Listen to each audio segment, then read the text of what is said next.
What if I told you that the US dollar is a gateway to history in which our education systems and media try to cover up?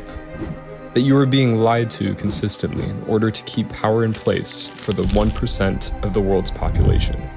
The dollar bill has long been a part of numerous conspiratorial discussions, whether it's the all-seeing eye, the Illuminati, or those believing their own false ideologies about what this form of currency holds. But what if I told you there is truth to some of these claims, that secret societies actually exist, and that their agendas are hidden in plain sight on purpose, just like what we will soon discover within the dollar? And what if I could prove to you that these revelations explain the truth that governing groups have sworn an oath to conceal from people like us? I warn you in continuing that there truly is no going back. With that being said, let's uncover the darkest secrets of the US dollar together. Welcome to Phase 1 of Exposing Things.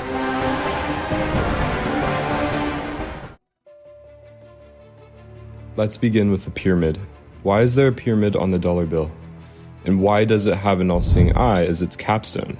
We can trace these ideas back to the ancient Egyptians who worshipped the sun god Ra, whose legacy was preserved as their king of the gods, creator of both gods and humans.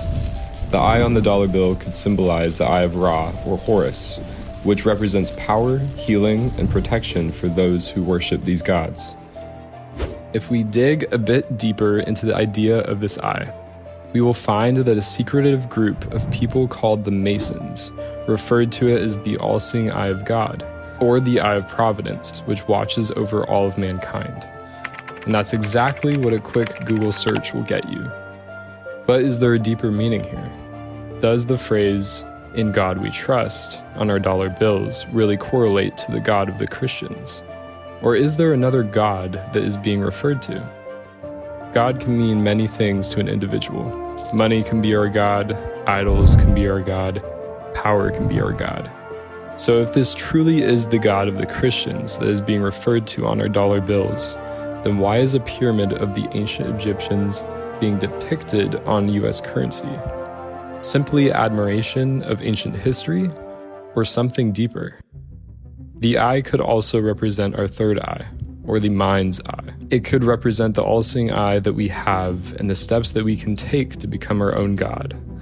Mark Twain even noted in his personal recollections of Joan of Arc in 1899 that the all-seeing eye isn't referring to the God of the Hebrews, but is a gift anyone can use.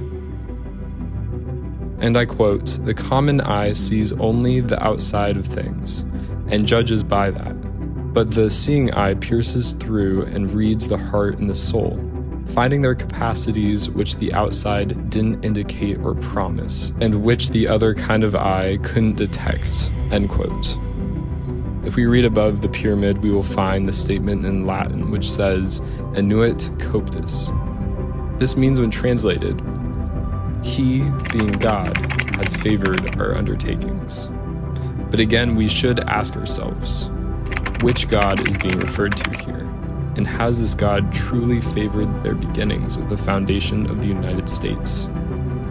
Underneath the pyramid, you will find Charles Thomson's ribbon, which states in Latin, Novus, Ordo, Seclorum. This is translated to New Order of the Ages, referring to the new beginning of the American society.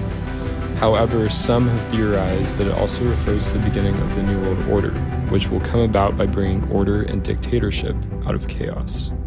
Strangely enough, if we look to people in high places of power, we will find that this term is even acknowledged by our presidents and politicians. Even back in 2022, Joe Biden mentions this New World Order and the unification of the world into one state of being. 60 million people died between 1900 and 1946.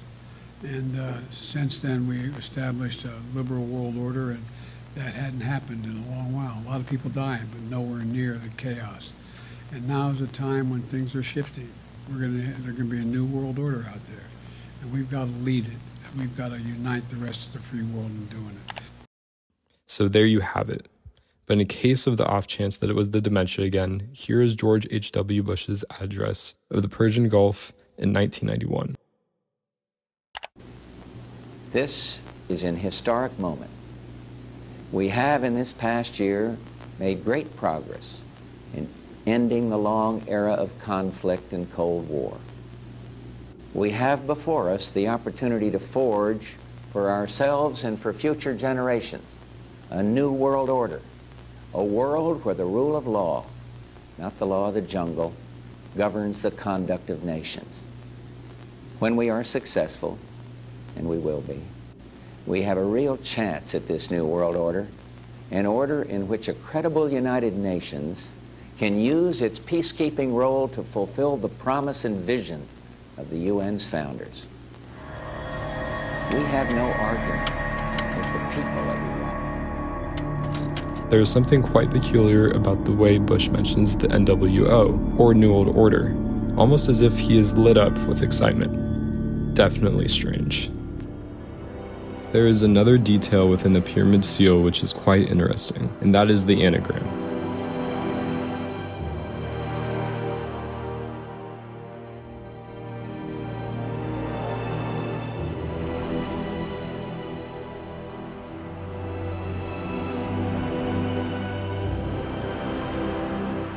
If you were to draw a hexagram over the seal to line up with the pyramid, you will get a set of random letters, which when reorganized spell out the word Mason.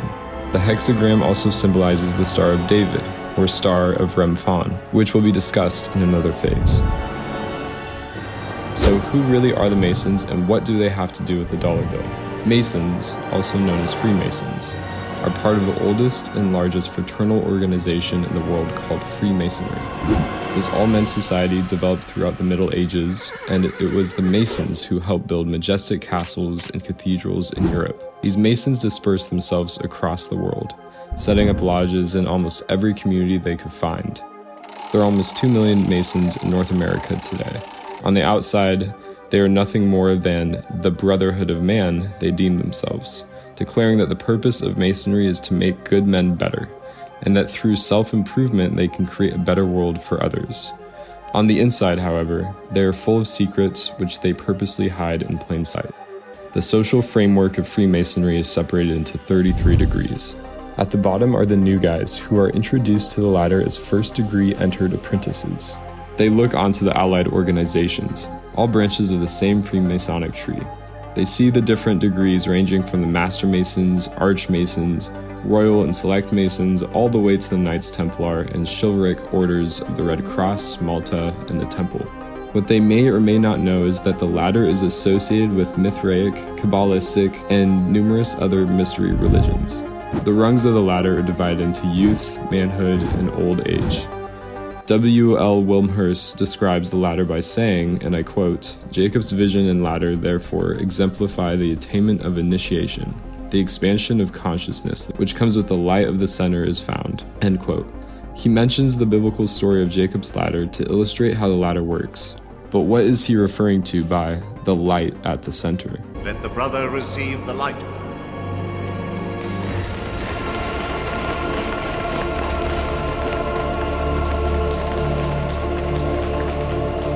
The Masons are tasked with ascending to the light of God, but many of their practices in the higher degrees are linked more with achieving enlightenment and becoming your own God. The Masons claim they believe in a higher power, but not in a monotheistic deity, yet they serve the Grand Architect, which is referring to one supreme deity. In all cases of danger and distress, in whom do you put your trust? In God. The sad reality is that the Freemasons in the top degrees are involved in matters much darker than what meets the eye. They are tied into every conspiracy that exists. They are the 0.1% who rule most of the world. And you may think I'm crazy for saying this, but every phase which follows this one will prove it to you subtly. We look at the top of the pyramid at the Eye of Providence and realize it's actually an important part of Freemasonry. Posted out in front of their lodges, in the European churches, on gravestones, it is undeniable that the Masons use this symbol everywhere, and there are many who were involved in the higher degrees.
It's self-evident, Brother Franklin, all men are created equal.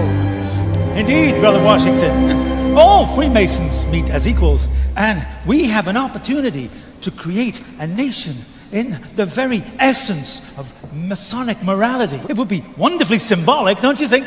You'll be wanting to put the all-seeing eye on our banknotes next.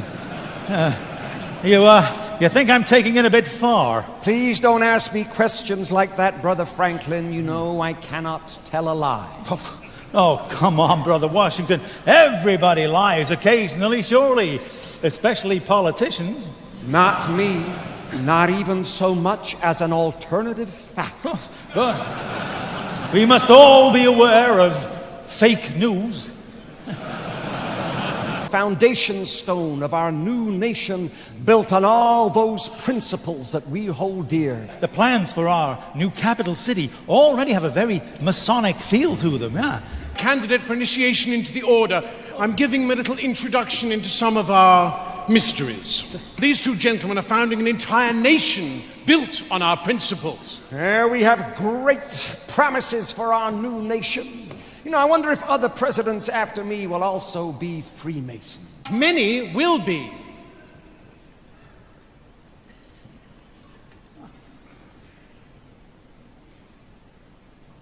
And Freemasonry will become embedded in the American culture. And the eye will appear on the banknotes. So as we see, first President George Washington was a 33rd degree Freemason, as well as many other famous people. Another secret part of the dollar is the destruction of the Twin Towers. If you were to fold any of the bills, you would be able to recreate the event.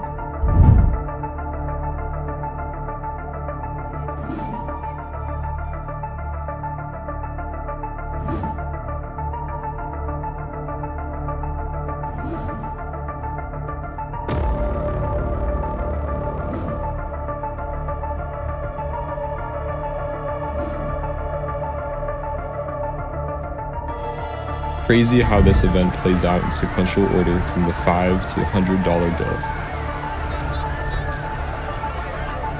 Is this merely a coincidence? You be the judge. Something is strange about the $100 bill. If folded in a certain spot, you can see what appears to be some sort of warhead making impact on the ground.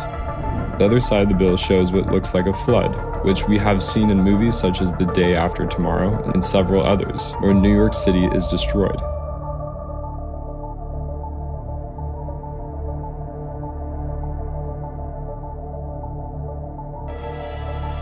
We can even look to The Simpsons, which have made many strange predictions concerning world events, and see that the city becomes submerged in water due to global warming.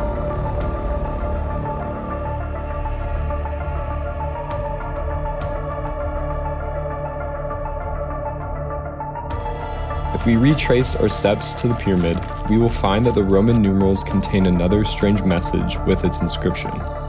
At first glance, these are the Roman numerals of the year 1776, in which the US declared independence from Britain. However, if you divide each set of 3 numerals into sections and add each section independently together, you will get these numbers. The first section adds up to 600. The second section equals 60. And lastly, the third and final section comes out to 6. If you add all of these numbers together, it equals 666, which is the number of the devil himself, or Antichrist, in biblical texts. The last thing, which hides itself incredibly well in the top right of the president's side of the bill, is a little creature. Some believe it's just part of the texture pattern of the line work on the bill, while others speculate of a creature such as a spider or an owl. I think it's very clear that what we are looking at is an owl with a slim beak, 2 big eyes, and broad wings. And there isn't just one owl, but more toward the bottom of the bill. Adding on to the idea of owls and dollar bills, the $2 bill can even be folded a certain way, which when in its completed state forms the outline of an owl.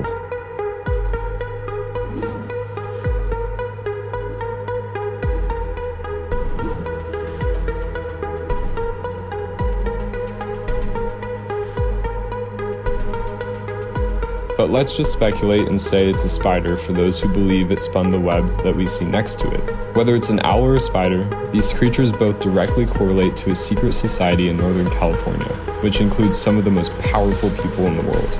Every year in the middle of July, this group meets to secretly discuss matters of society and participate in ancient rituals which they don't want us to know about. Get ready for phase 2 of exposing things.